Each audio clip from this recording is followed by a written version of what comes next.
अगली खबर है जेएसपीएल से रिलेटेड है। जेएसपीएल की मुश्किलें बढ़ सकती है। अंग्रेजी अखबार फाइनेंशियल एक्सप्रेस के मुताबिक जेएसपीएल एक बड़े पेमेंट संकट में फंसी है। ज्यादा जानकारी के लिए चलते हैं मेरे सहयोगी सुमित मेहरोत्रा के पास। सुमित, ये पूरा मामला क्या है? कंपनी पर कितना कर्ज है फिलहाल? शुक्रिया पल्लवी। देखिए, दरअसल जो मामला है वो अब कंपनी की मॉरिशस यूनिट को लेकर है। मॉरिशस इकाई पे करीब करीब 55 करोड़ डॉलर का कर्ज है और कई फॉरेन बैंक इसके अंदर इन्वॉल्व है जिन्होंने इस लोन को दिया हुआ है। 2011-12 के दौरान कंपनी को ये लोन दिया गया था और अब जो इश्यूज आ रहे हैं वो यही कंपनी की इस लोन की रिपेमेंट की तारीख है। अगले महीने कंपनी को इसका भुगतान करना है और उस भुगतान से पहले जो उन्होंने इसका पेमेंट की इनेबिलिटी को अब यहाँ पे सामने रखा गया है और इस इनेबिलिटी के ऊपर जो बातचीत की गई है उसमें ये कहा जा रहा है कि कंपनी की यूनिट या फिर कंपनी एक और इकाई है जिसका नाम है शादीद आयरन एंड स्टील, उसके शेयर प्लेस करने की बातचीत की जा रही है। जेएसपीएल से कहा गया कि इसके शेयर्स को प्लेस किया जाए, लेकिन जेएसपीएल का कहना है कि ऑलरेडी शादीद आयरन एंड स्टील के जो शेयर्स हैं वो कहीं और प्लेज किए जा चुके हैं, तो उनके शेयर्स प्लेज नहीं हो पाएंगे। तो ये ओवरऑल आगे चल के क्राइसिस में बदलता जा रहा है कि कंपनी के ऊपर एक 55 करोड़ डॉलर की इंटरेस्ट का ड्यू है जो उसे पे करना है। उस इंटरेस्ट को ड्यू को पे करने से पहले जो होल्डिंग उसकी एवज में गिरवी रखनी थी वो कहीं और गिरवी रखी हुई है और कंपनी के ऊपर लगातार जो डेट है वो माउंट करता चला जा रहा है। करीब 46,000 करोड़ रुपए के आसपास कर्ज है कंपनी के ऊपर।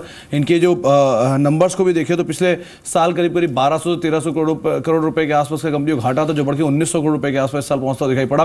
तो ओवरऑल नंबर्स भी डिटोरिएट हो रहे हैं, एसेट को इनके जो लोन है वो भी इंक्रीज हो रहा है और दूसरा जो पेमेंट क्राइसिस इनके ऊपर माउंट कर रहा है वो गोइंग फॉरवर्ड और भी बढ़ रहा है। और रादर ये फाइनेंशियल एक्सप्रेस के हवाले से खबर भी आई है कि अगर इसी तरह दिक्कत रहती तो आगे और इश्यूज क्रिएट होते हुए दिखाई पड़ सकते हैं।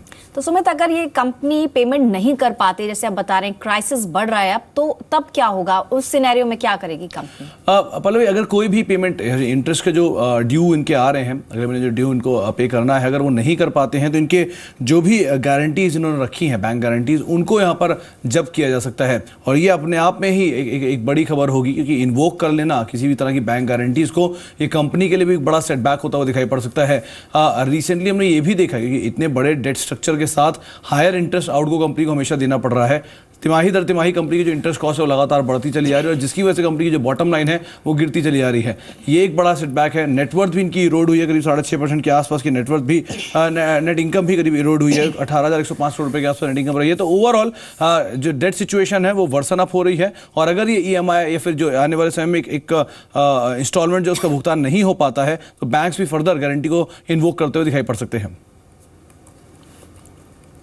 श्योर सुमित, बहुत बहुत धन्यवाद ये इन्फॉर्मेशन के लिए। In fact Pankaj, a quick reaction, one more time JSPL is in news, but यहाँ पे लेकर ओवरसीज जो यूनिट है उनके जो मॉरिशस में लगभग 550 ऑड मिलियन डॉलर्स का उनके ऊपर लोन है और यहाँ से लेकर things are not easy for them from here on as well. आपको क्या लगता है कि जेएसपीएल का ट्रेंड कैसा रह सकता है पंकज?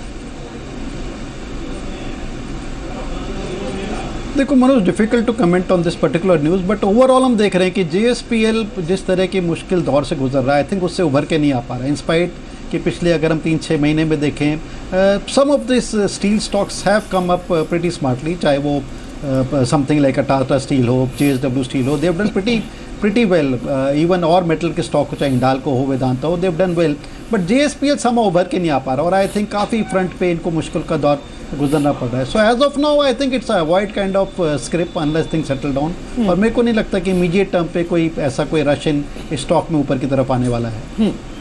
मुदत, इनफैक्ट आपका टेक क्या होगा जेएसपीएल पर इस पूरी खबर के बाद?